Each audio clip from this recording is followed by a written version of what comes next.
Hello everyone and welcome to my skin update video.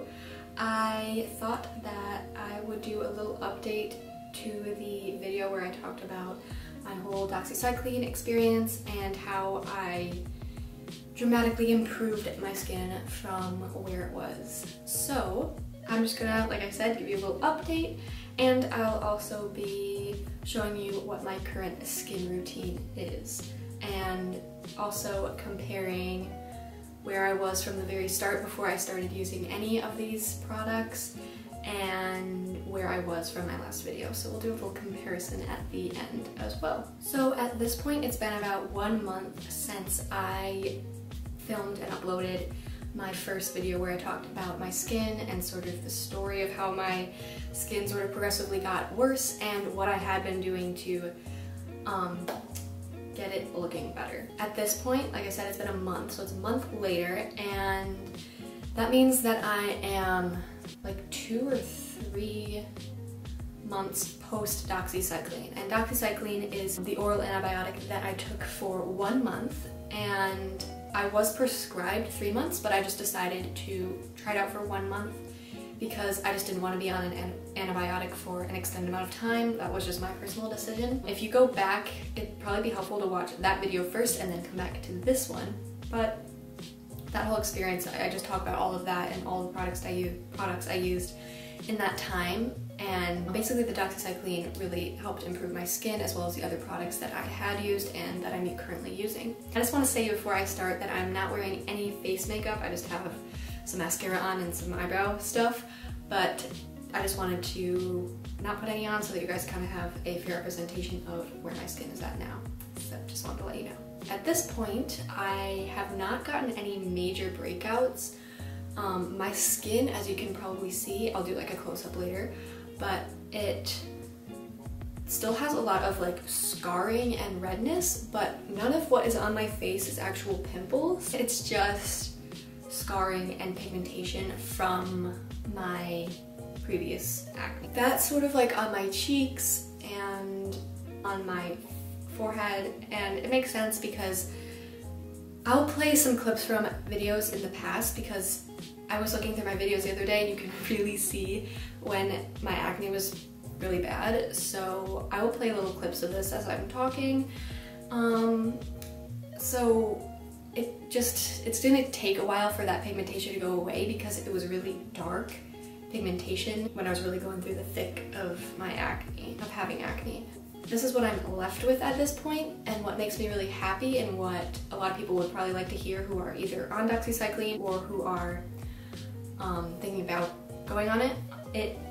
For me at least, everyone's different of course, but for me, I haven't had any major breakouts since going on it, and it's sort of stayed like status quo. It hasn't really changed much. It just sort of depends.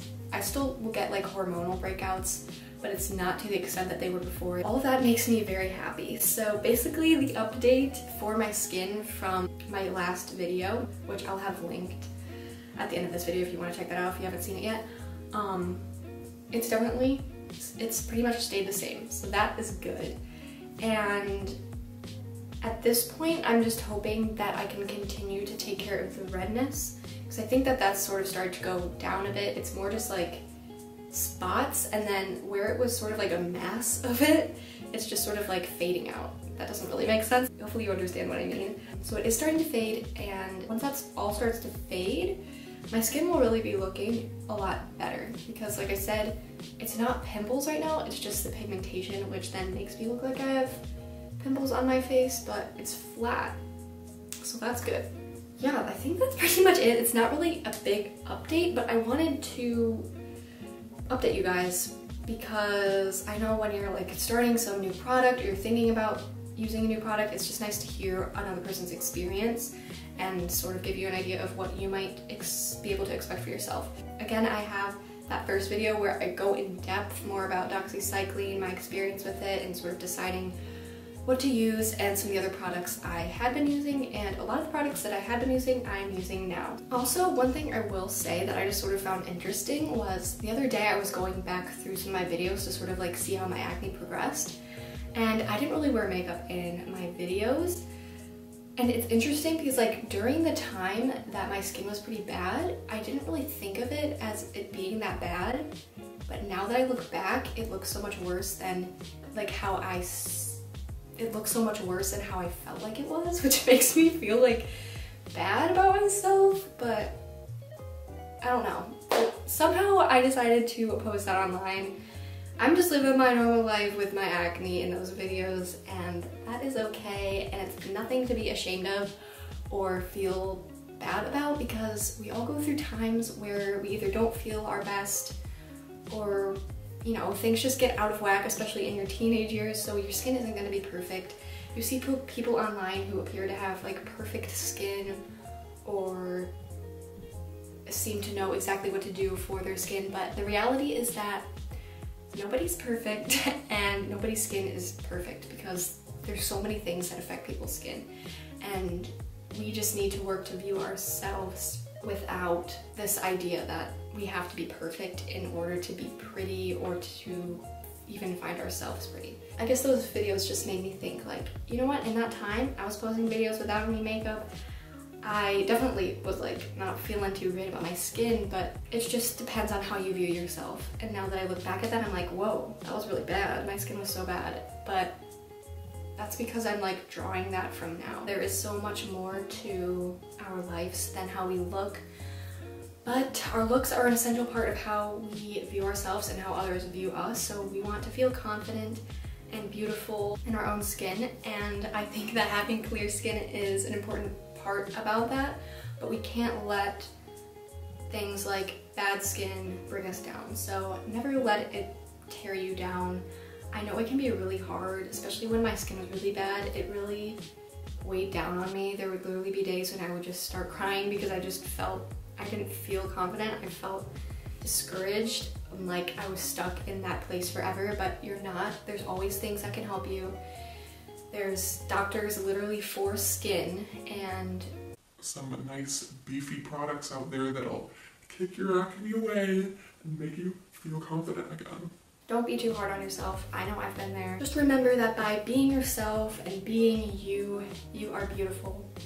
And build up that confidence, girlfriend and boys out there, because you just gotta love yourself. Love who you are in the moment. I know I sort of joke about like I kind of have some self-deprecating humor sometimes, but I really do love who I am, and I just want to keep improving, just like I want to improve my skin so that I feel better and I feel confident, and we can all get there, and we can all use each other to sort of help one another out. And I don't know what I'm saying. Basically, you guys are amazing, and just love who you are, and if you can't do that right now, then work towards being able to do that. I don't know what I'm saying, I just don't know. I'm trying to be inspirational. So let's go on to the skin routine.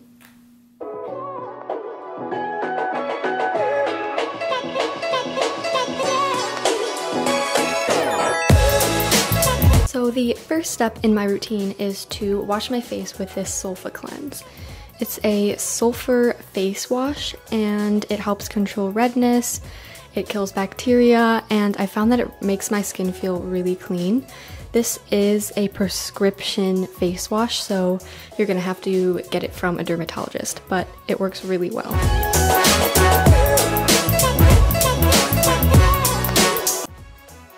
Next up is my clindamycin gel. This is a topical antibiotic that of course kills bacteria and also controls redness. And again, this is a prescription, so you're going to need to get a prescription from your dermatologist. But I have found that it has really helped with my pigmentation and scarring.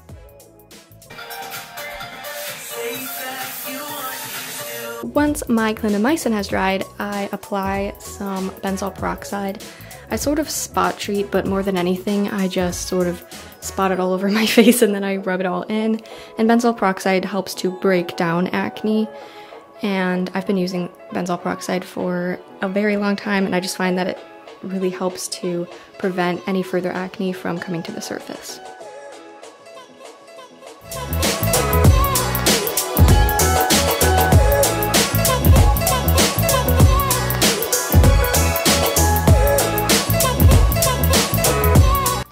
once all of that stuff has dried on my face, I go in with a moisturizer.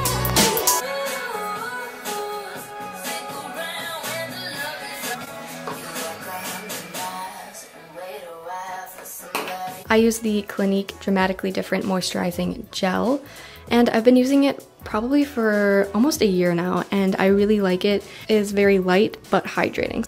And finally, I just take some Aquaphor and put that on my lips, and I am done with my skin routine. And I do this routine morning and night.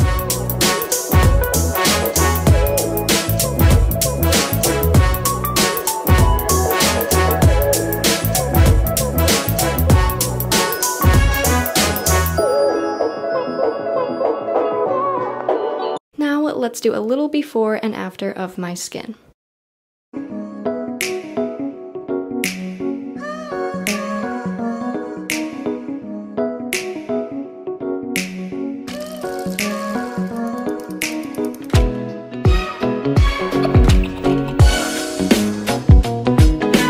So much for watching, and let me know if you use any of the products that I've been using. If you have any questions about Doxycycline or the products that I'm using, I will try to answer those questions to the best of my ability. And let's just talk about our skin down below, or whatever else that we're just sort of needing some help just boosting ourselves up about, because we are here to help. I am here to help you. This is where I have all of my passion and my fun is on YouTube, and I want to help you guys out because I love you guys. Share this video with someone who could maybe use the encouragement, or maybe, I don't know. just share it if you want. Don't forget to subscribe. I am planning on doing some more skin related videos, and I've got lots of fun holiday videos coming up.